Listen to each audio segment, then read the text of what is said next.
moment, but I have to start with the biggest news by far in major sports. It came in Major League Baseball. The San Diego Padres' young superstar Fernando Tatis Jr. has just been suspended 80 games for violating the MLB's performance enhancement drugs policy. He was caught testing positive for a steroid over the weekend. Again, this was 6 days after his rehab assignment, trying to recover and return back from a wrist injury that has kept him out for the entirety of the season. And now he tests positive for this PED.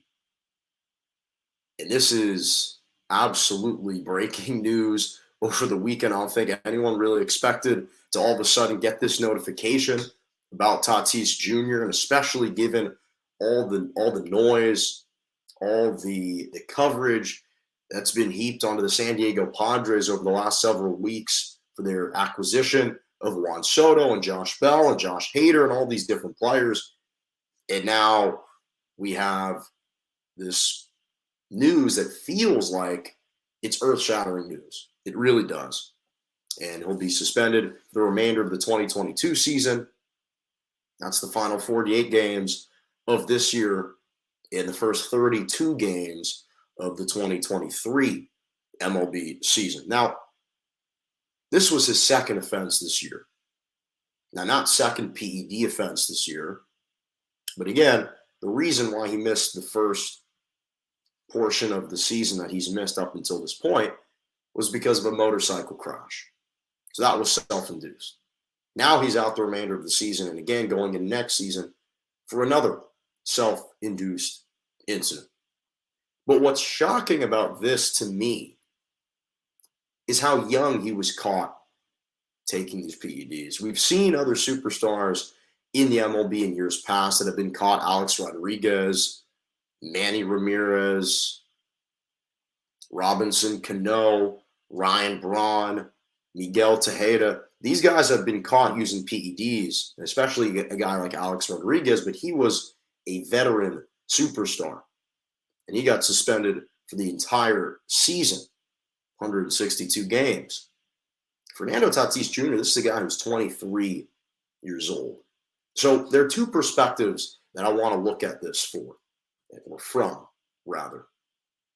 One perspective is from the San Diego Padres perspective, and the other is from the perspective of Fernando Tatis Jr. So if you're the San Diego Padres, this is absolutely soul-crushing. This is a gut-wrenching blow to a Padres organization that has seemed to show its full commitment and investment into this team and into this city. This was a franchise that's been buzzing. It's been percolating over the last several years. They just landed their biggest acquisition in franchise history in Juan Soto. They'd been positioning themselves to legitimately compete for a World Series title. I know a lot of franchises say they're competing for World Series titles. That's not the case. The Padres ownership group was putting their money where their mouth was. They were going out and acquiring incredible talent. And this is absolutely a blow because this is a major setback in a year in which they were going all in. So from the perspective of the organization that was hoping to create this triumvirate around Juan Soto, Manny Machado, and Fernando Tatis Jr., that was their big vision. Their aspirations for a world title may have just evaporated for this season because of this announcement. They're still a very good team. They can still compete, but what really was starting to catapult them into that upper tier and echelon would have been the return of Fernando Tatis Jr. So that's the perspective of the Padres. And what exacerbates this issue to me is the fact that you have a lot of his former teammates or current teammates, people within the organization that have been weighing in on the situation, and they haven't been trying to sugarcoat any of their emotions.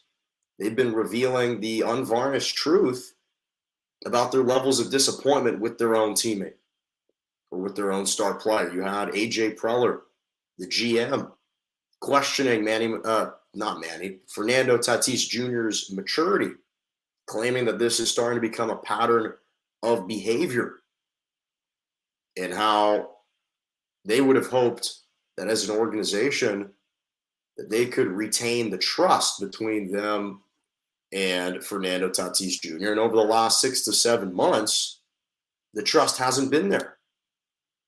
Again, referencing the motorcycle crash incident at the start of the year, before the year started. You have other teammates, Joe Musgrove, Mike Clevenger, starting pitchers for the Padres that have put him on public blast.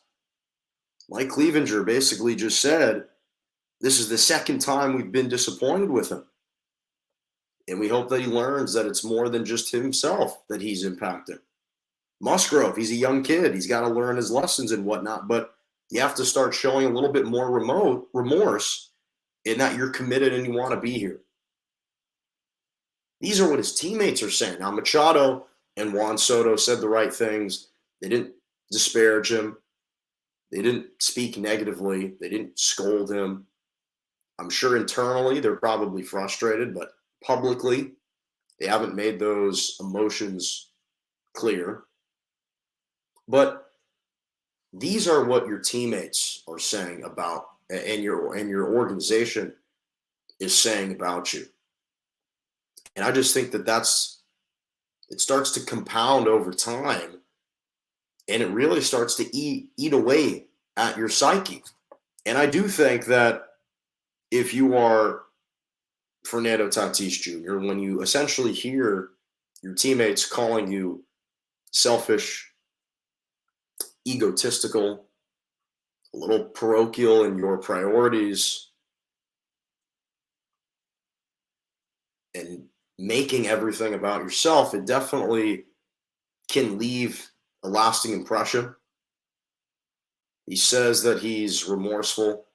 He says that he's devastated, that he's crushed, that he's extremely disappointed, and that he holds himself accountable and he takes responsibility.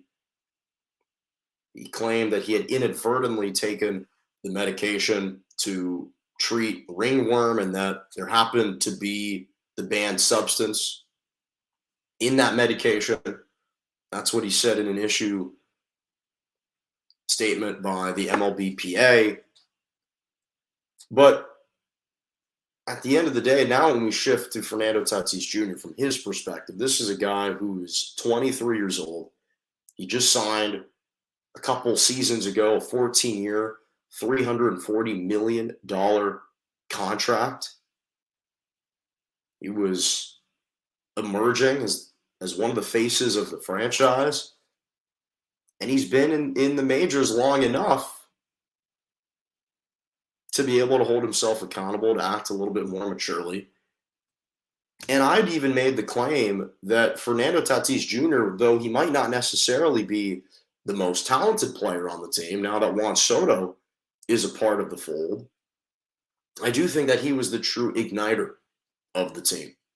I think that he sets the table. And when I saw this notification, when I saw this announcement, unfortunately, what it reiterated to me was this is a repeated failure to adhere to the expectations and to live up to the expectations of being a professional baseball player in the MLB. Now, again, he's not perfect. He's human.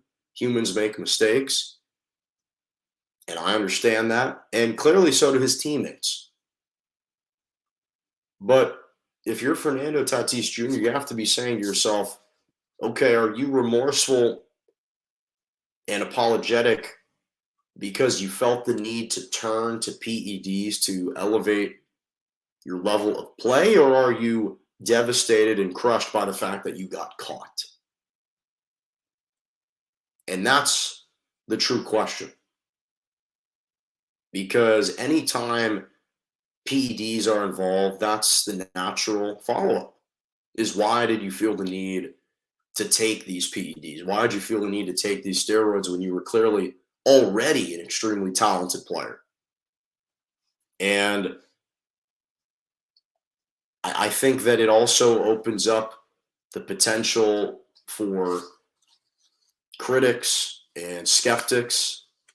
It adds a little more fodder for them starting to question perhaps the validity of his productivity. Now, while that's one ramification or potential ramification, I don't personally believe that to be the case. I'm still actually a big fan of Fernando Tatis Jr. He's one of the biggest draws in baseball. I love that he shares a lot of the characteristics and the traits of the guy who they just traded for, and Juan Soto. Fernando Tatis Jr., he's a fiery guy. He's got a bit of showmanship to him, a little bravado, a little swagger, and I like that. And he makes the San Diego Padres a really interesting and compelling team to watch and to root for. But as it relates to this incident and as it relates to this year, this is a major, major blow, not only to the Padres, but also to Major League Baseball, because he's been one of their biggest attractions. And now we're going to be deprived of his presence and of his talent for the entirety of the season and into the beginning of next season. And by that point, who knows? And especially given the fact that this organization is traded for Juan Soto and has a limited time frame in which to capitalize, they've got a guaranteed 2.5 years with Juan Soto. Then he can walk. So